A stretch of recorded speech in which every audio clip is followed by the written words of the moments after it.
Vamos a empezar con lo más sencillo.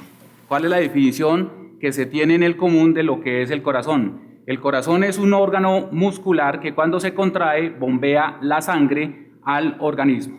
Eso es lo más básico. Vamos a ir de lo más básico a lo más complejo para que lo entendamos. La anatomía cardíaca ya se conoce desde el siglo XV con los dibujos de Leonardo da Vinci, ¿sí? Pero la ecocardiografía es lo que ha permitido desde los años 50, desarrollando diferentes técnicas ecocardiográficas basadas en los principios del ultrasonido, es lo que nos ha permitido conocer realmente la morfología y la función del corazón. Desde los años 90 se vienen desarrollando técnicas mucho más avanzadas en miras de definir con claridad cuál es la contractilidad segmentaria, cuál es la función de contracción de cada uno de los segmentos del ventrículo izquierdo y del ventrículo derecho. Estas son las 4 técnicas ecocardiográficas que se usan en la gran mayoría de los laboratorios de ecocardiografía. El modo M, que ya casi no se usa, el modo bidimensional, que podemos ver las paredes, cómo se mueven, cómo se engruesan, el tamaño de las cavidades, los ventrículos, las aurículas, el septo interventricular, el septo interauricular, el Doppler analizado por el ultrasonido, que nos permite medir las velocidades de flujo a través de las válvulas y a través de los vasos, y el Doppler color, que nos permite de forma muy fácil ver e identificar los chorros de altas velocidades, que es este mosaico, ¿sí?, en las insuficiencias valvulares o en las estenosis valvulares. Pero resulta que esas 4 técnicas básicas que se están utilizando en la gran mayoría de los centros cardiovasculares son la punta del iceberg, ¿sí?, lo que nosotros más usamos, pero resulta que por debajo de este nivel del agua tenemos muchas técnicas que nos dan mucho más información, una información mucho más detallada, más exacta, de forma fácil, sobre lo que es la contractilidad del ventrículo izquierdo. Esta es una diapositiva para mostrarles cómo es el mapa de las indicaciones para realizar un ecocardiograma. Más del 60% se solicitan estudios ecocardiográficos para valorar función ventricular. Un 30% pacientes con infarto de miocardio para evaluar complicaciones y función ventricular y contractilidad segmentaria. Un 7% pacientes con enfermedad valvular. Un 6% pacientes a los cuales se quiere estratificar el riesgo isquémico y se le hace ecocardiografía de estrés.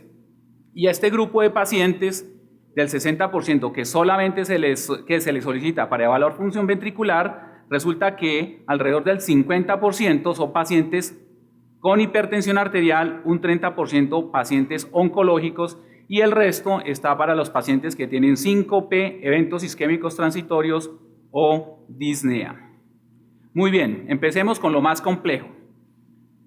El doctor Francisco Torres Gab, un médico cardiólogo español, disecó muchos corazones y encontró que el corazón era una banda muscular que iba desde la válvula pulmonar hasta la válvula aórtica, y esta banda muscular se plega sobre sí mismo, como ustedes ven acá. Esto fue lo que hizo el doctor Torres Gab con muchos corazones, se plega sobre sí mismo y es lo que hace que el ventrículo izquierdo tenga unas fibras con direcciones diferentes. Las capas externas tienen fibras oblicuas hacia la izquierda, la capa media tiene fibras transversales y las capas internas tiene fibras oblicuas a la derecha. Esta arquitectura muscular es lo que hace que el corazón sea uno de los órganos más eficientes del cuerpo humano, ya que con solamente un acortamiento del miocito del 13%, es lo normal, el miocito se acorta un 13%, genera un engrosamiento de la pared ventricular de un 40% y esto genera una fracción de expulsión del 60%. Eso es lo que hace que el corazón sea un órgano muy eficiente. Si fuesen solamente fibras longitudinales, generaría una fracción de eyección del 20%. Si solamente existieran fibras transversales, generaría una fracción de eyección del 40%, pero como se le suman las fibras oblicuas, genera una fracción del 60%. ¿Cómo estamos evaluando entonces nosotros el corazón? Por medio de los ecocardiogramas, por medio de la ecocardiografía bidimensional, la que ustedes vieron en las diapositivas anteriores. Lo importante es que esta ecocardiografía bidimensional, con el desarrollo de los transductores y el mejoramiento de las imágenes, tienen muy alta resolución espacial y temporal. ¿Qué es resolución espacial? La capacidad de diferenciar dos puntos en el corazón. ¿Y qué es resolución temporal? La capacidad de ver movimiento de las paredes del ventrículo izquierdo o derecho. En eso nos hemos basado por muchos años para evaluar la fracción de expulsión, que es una fracción de volumen sanguíneo que se expulsa en cada uno de los ciclos cardíacos. Es la diferencia entre el volumen de fin de sístole menos el volumen de fin de diástolo fraccional, ¿sí? Y en eso es lo que nosotros nos hemos basado durante muchos años para decir si un corazón está funcionando bien o si está funcionando mal. Con este simple número nosotros decimos qué paciente se opera, qué paciente no se opera. Decimos qué paciente responde o no a tratamiento, qué paciente tiene un bueno o mal pronóstico. Pero resulta con sorpresa que la fracción de expulsión es muy, pero muy insuficiente para poder identificar lo que es contractilidad miocárdica, ¿sí?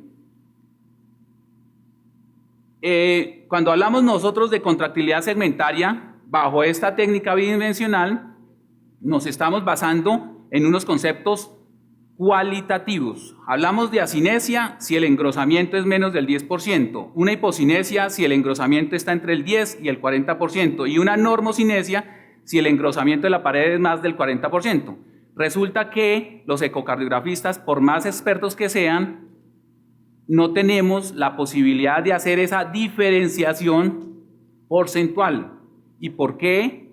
Porque resulta que el ojo humano tiene una resolución temporal muy limitada, aproximadamente entre 20, 25 y 30 cuadros por segundo, no vemos más.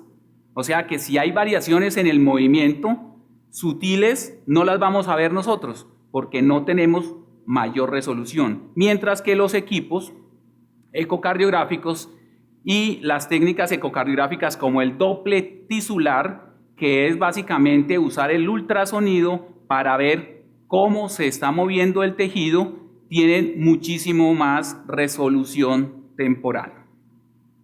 ¿Qué es lo que vemos? ¿Qué es lo que queremos evaluar con el Doppler tisular? Cómo se mueve cada uno de los segmentos de la pared ventricular. O sea que tenemos que tener pendiente cuáles son los determinantes del movimiento. Los determinantes de un movimiento son la carga que se mueve, el peso del individuo y la fuerza que tiene el individuo. En el corazón, el peso que se mueve es la poscarga, dígase la hipertensión arterial o las obstrucciones al flujo de salida del ventrículo izquierdo, la precarga, o sea, el volumen que le llega al corazón, ¿sí? Y la contractilidad es la fuerza del corazón. O sea, la fracción de eyección es muy dependiente de si el paciente está hipertenso o hipotenso, de si hay un buen volumen intravascular como precarga y de la fuerza de contracción, que es lo que a nosotros nos interesa conocer. ¿Cuál es la fuerza de la fibra miocárdica o de la masa ventricular? ¿Y cómo valoramos nosotros el movimiento? Pues midiendo la distancia que recorre este movimiento, midiendo las velocidades del movimiento, midiendo la aceleración del movimiento.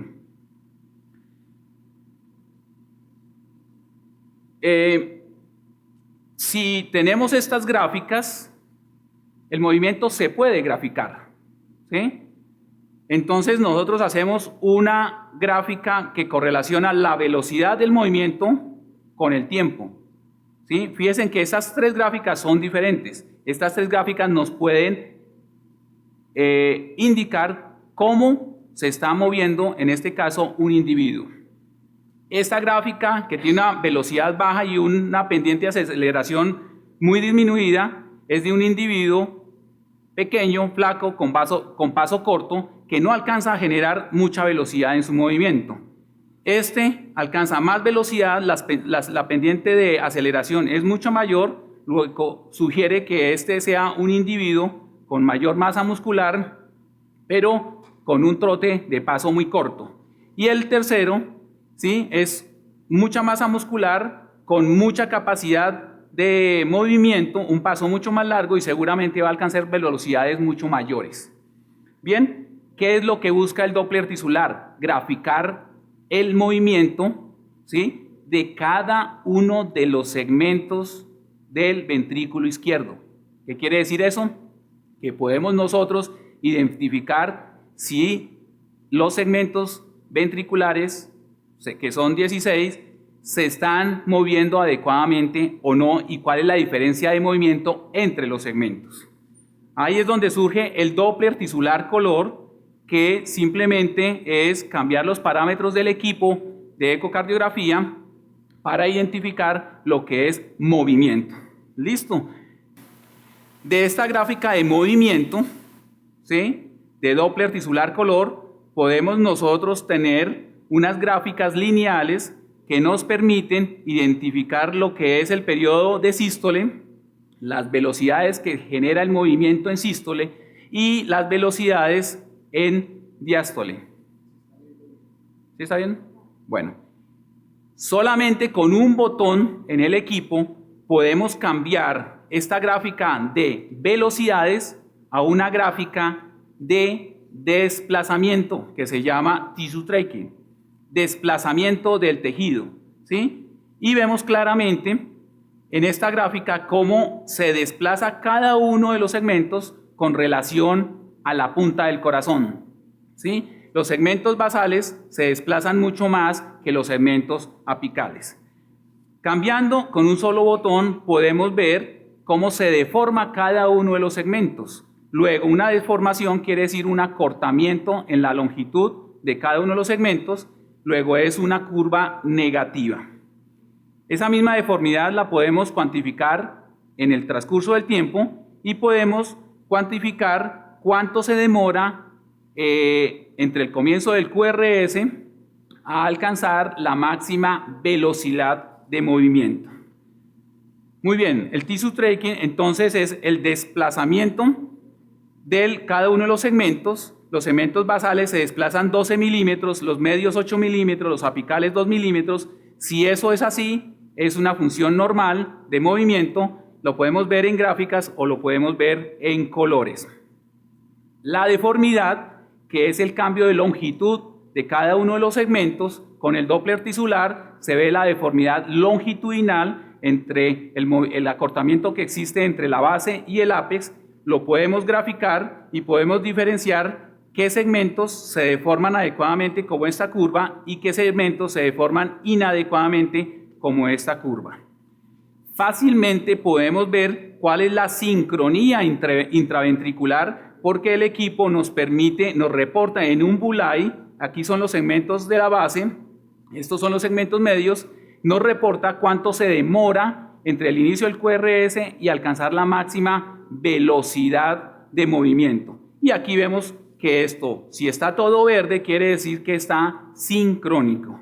Un paciente anormal va a mostrar tiempos de contracción o de velocidad máxima diferentes, pared inferior, pared anterior, pared lateral y posterior, y vemos cómo se demora mucho más el alcanzar la velocidad máxima.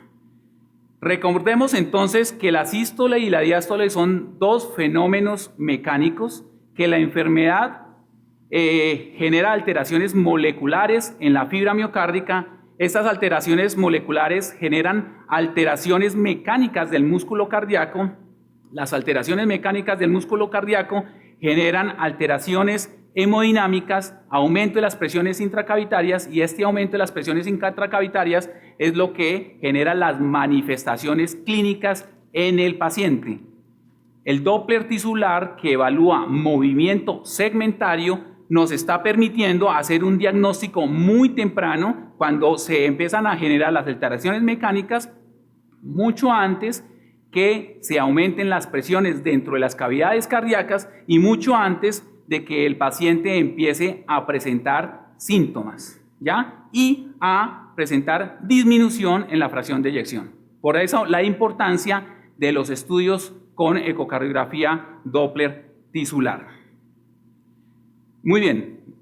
El corazón cuando se contrae genera varias deformidades, una deformidad longitudinal que es el acortamiento entre la base y el ápice, una deformidad circunferencial que es el acortamiento circunferencial en diástole, por ejemplo aquí mide 4 centímetros, en sístole mide 3 centímetros, se acortó 1 centímetro, y la deformidad radial que es el engrosamiento de la pared del ventrículo, que es una deformidad positiva porque cuando el corazón se contrae, la masa ventricular aumenta, se engruesa. Muy bien, ahí es donde nosotros utilizamos la otra técnica ecocardiográfica que es el estrés bidimensional. Basado en una imagen bidimensional podemos identificar nosotros cómo es la deformidad de cada uno de los segmentos, lo podemos graficar en una curva, vemos la deformidad en sístole, la deformidad en diástole que tiene dos componentes, la relajación, esta curva aquí ascendente, esa línea ascendente es relajación y esta meseta es distensibilidad. Nos podemos ver un bullseye en donde si está todo rojo quiere decir que todos los segmentos se deforman alrededor de menos 20%, que es lo normal, ¿sí? Este es un estudio normal, todo está rojo, ¿sí? O sea que básicamente se están deformando adecuadamente. Pero aquí entonces vamos a tener ejemplos de los estudios anormales, pacientes con cardiopatía dilatada, en la cual se ven disminución en las deformidades, se ven segmentos que se deforman menos 10%, o sea, menos 8, menos 7, tenemos unos colores azules, quiere decir que no se deforma, no se acorta, sino que se alarga, o sea, son segmentos discinéticos, lo podemos encontrar de forma global, lo podemos encontrar de forma segmentaria, como en los pacientes con cardiopatía hipertrófica, que se compromete más los segmentos de las bases y los segmentos medios. En la cardiopatía isquémica vemos muy segmentario estos trastornos, aquí una isquemia septoapical, vemos las gráficas que nos identifican qué segmentos se están moviendo adecuadamente, qué son discinéticos, cuáles segmentos se contraen tardíamente, y eso tiene un valor pronóstico importante en los pacientes con falla cardíaca, porque si encontramos deformidades mayores de menos 10, quiere decir menos 8 en la escala de valores, menos 10, menos 9, menos 8, tienen peor pronóstico que aquellos que están por debajo de menos 10. Si usamos solamente la fracción de expulsión para evaluar pronóstico, fíjense que es muy deficiente la fracción de eyección para evaluar el pronóstico de la enfermedad cardíaca, ya sea isquémica, hipertrófica, valvular, etc. Se recomienda que si se usa evaluación de la fracción de eyección, se le suma la evaluación de la función diastólica, un estrés longitudinal y un estrés circunferencial, mejora mucho el valor pronóstico de los pacientes. Aquí tenemos varios ejemplos, entonces, ascinesia anteroapical, los pacientes con quimioterapia, se recomienda estudios antes y después para ver el impacto del tratamiento. Los pacientes con ventrículo derecho, podemos ver claramente cómo se deforma esos segmentos, ¿sí? Y eso también lo podemos ver de forma tridimensional. Aquí hay un ejemplo de un paciente con una ascinesia basal, media y apical de los segmentos de la pared inferior y posterior. Ven claramente en un estudio tridimensional cómo se ve alterado esta deformidad segmentaria. La ventaja de la tridimensionalidad es que en un solo ciclo cardíaco se obtiene toda esta información. Por último, esta diapositiva, tenemos estudios que la fracción de eyección es normal, pero cuando le hacemos las deformidades longitudinales, circunferenciales y radiales, encontramos que esas deformidades están alteradas, lo que podemos decir que el paciente tiene ya impacto de la enfermedad sobre la función miocárdica. Tenemos muy buenos equipos, como el que tenemos aquí en centros especializados, podemos obtener una gran variedad de imágenes, pero necesitamos un conocimiento sobre cómo interpretarlas. Recordemos que para una medicina de alta complejidad se necesita alta tecnología. Para una medicina de alta complejidad se necesitan conocimientos especializados y es lo que ofrecemos aquí en el servicio de ecocardiografía a ustedes. Muchas gracias.